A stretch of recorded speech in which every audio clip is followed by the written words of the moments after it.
Olá, sou o professor Marcos e vamos tratar aqui da Lei número 13.146, a Lei Brasileira de Inclusão da Pessoa com Deficiência, né? O Estatuto da Pessoa com Deficiência, de forma comentada. Conforme Diniz, na história da humanidade, o portador de deficiência tem não só sofrido entraves na sua inclusão nas sociedades e limites, né, no exercício de direitos, mas também sido vítima de preconceitos. A carga de preconceito sempre esteve presente e, embora em menor grau, permanece até os dias de hoje. Até a chegada do Estatuto da Pessoa com Deficiência, os direitos de dignidade e autonomia sofreram uma longa evolução seguida de, claro, muita luta. De acordo com Castro e Berro, há milênios, a história demonstra que os direitos humanos se manifestam na vida de forma desigual para grupos sociais e pessoas distintas. Persiste a desigualdade traduzida na falta de oportunidades de acesso à educação de qualidade, necessária para realizar o pleno desenvolvimento de cada indivíduo e sua cidadania. As pessoas que nascem com deficiências ou as adquirem ao longo da vida são continuamente privadas de oportunidades de convivência com a família e seus pares, da vida escolar, por exemplo, do acesso ao trabalho, às atividades de lazer e cultura, entre outros. Para Lemos, o tratamento conferido pelo direito à pessoa com deficiência refletiu a abordagem de isolamento e exclusão com que a sociedade historicamente a trata, como a segregação de leprosos narrada na Bíblia e o descarte de pessoas com alguma diferença física na sociedade ateniense. Somente no século XX houve mudança no paradigma excludente para o reconhecimento da pessoa com deficiência como inclusa na sociedade e a necessidade de aceitá-la e, até certo ponto, incluí-la na educação, no trabalho e no lazer. Essa aceitação, que inicialmente ocorria apenas com a proibição de certos atos excludentes, passou a ser reforçada pela necessidade de atos positivos da sociedade e do Estado de modo a eliminar barreiras e mecanismos que dificultavam ou impossibilitavam sua vida normal. No Brasil, a inclusão das pessoas com deficiência ocorreu inicialmente em 1854, com a edificação do Imperial Instituto dos Meninos Cegos, posteriormente denominado Instituto Benjamin Constant, em funcionamento até hoje no Rio de Janeiro. Apesar de ser considerado um marco importante na concretização da cidadania de pessoas com deficiência, a implantação do Instituto ainda refletia a cultura da época de exclusão e segregação dos deficientes, apartando-os do restante da sociedade como forma de esconder da população pessoas consideradas diferentes. A Declaração Universal dos Direitos Humanos, de 1948, alterou o paradigma nos países signatários e norteou movimentos de pessoas com deficiência e seus familiares que criticavam a discriminação. Assim, foi-se paulatinamente adotando o critério do assistencialismo, entendendo que as pessoas com deficiência precisavam de ajuda do Estado e da sociedade, justificando o progressivo desaparecimento de instituições específicas em virtude do alto custo que recaía sobre o Estado para sua manutenção. A Convenção sobre os Direitos das Pessoas com Deficiência da Organização das Nações Unidas traz a seguinte definição de pessoas com deficiência em seu artigo 1º. Pessoas com deficiência são aquelas que têm incapacidades de natureza física, mental, intelectual ou sensorial de caráter prolongado, que em interação com barreiras diversas podem constituir um entrave à sua plena e efetiva participação na sociedade em condições de igualdade com as demais. No século XXI, houve o fortalecimento do paradigma de inclusão, tendo a Convenção sobre Direitos da Pessoa com Deficiência da Organização das Nações Unidas em 2007, reforçando a necessidade de o Estado superar barreiras físicas, educacionais e culturais para a necessária igualdade da pessoa com deficiência. A doutrina civil constitucionalista já destacava a necessidade de resguardar a prática de atos existenciais pelas pessoas incapazes. Entretanto, a questão que alguns colocam é se esta afirmativa é válida para todas as pessoas de forma indistinta, isto é, independentemente do grau de manifestação volitiva.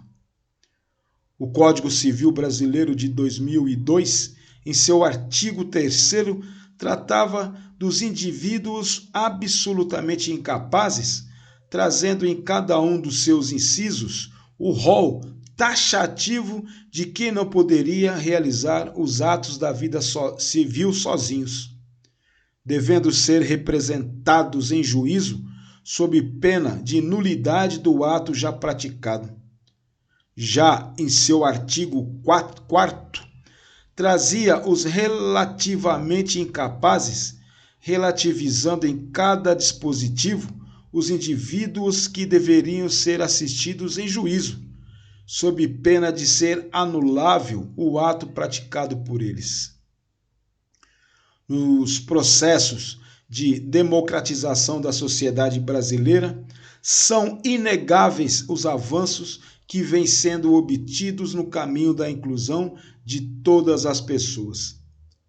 A nossa Carta Magna, a Constituição Federal de 1988, foi pioneira em conceituar a expressão pessoas portadoras de deficiência, preterindo os termos inválidos e incapazes antes utilizados.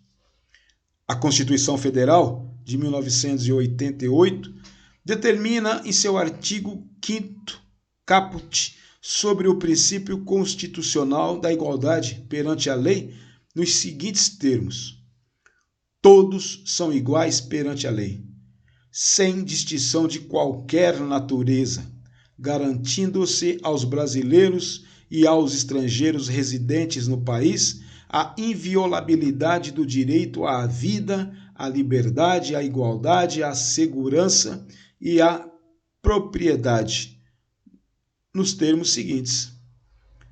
O chamado sentido formal do princípio da igualdade foi estabelecido no artigo 5º caput da Carta Magna de 1988.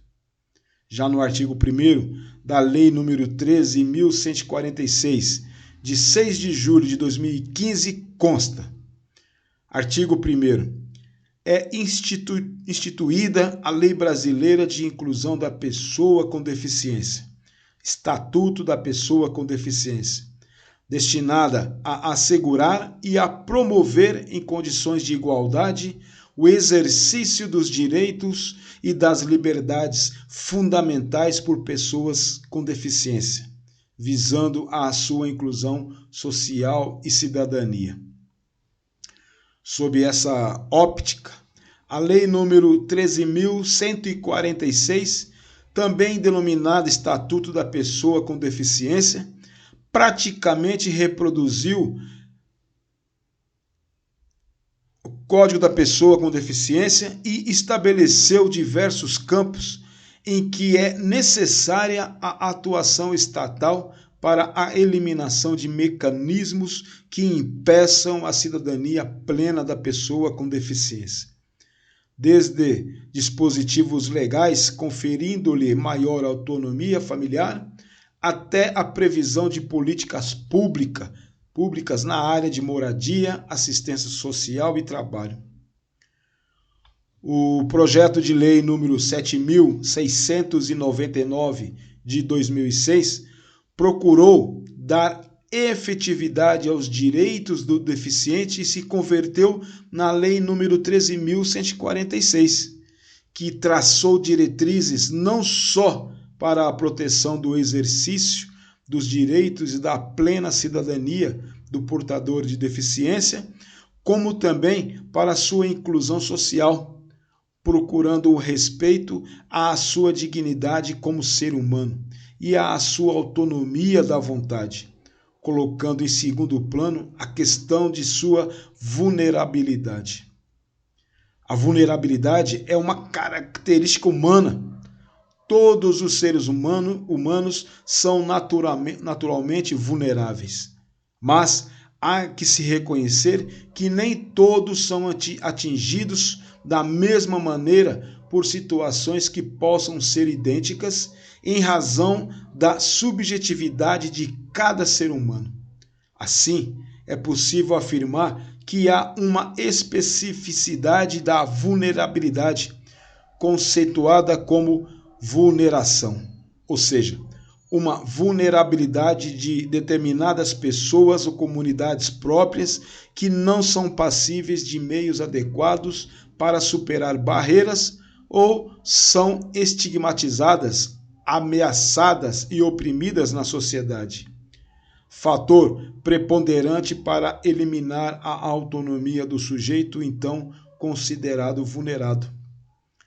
A Lei número 13.146 entrou em vigor em dezembro de 2015, alterando diversos dispositivos do Código Civil de 2002.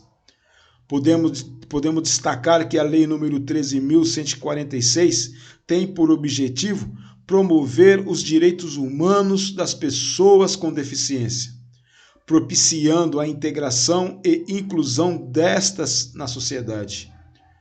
O referido estatuto objetiva colocar em condições de igualdade as pessoas que se encontram em alguma situação de impedimento de longo prazo de natureza física, mental, intelectual ou sensorial que torne afetada a sua participação na sociedade.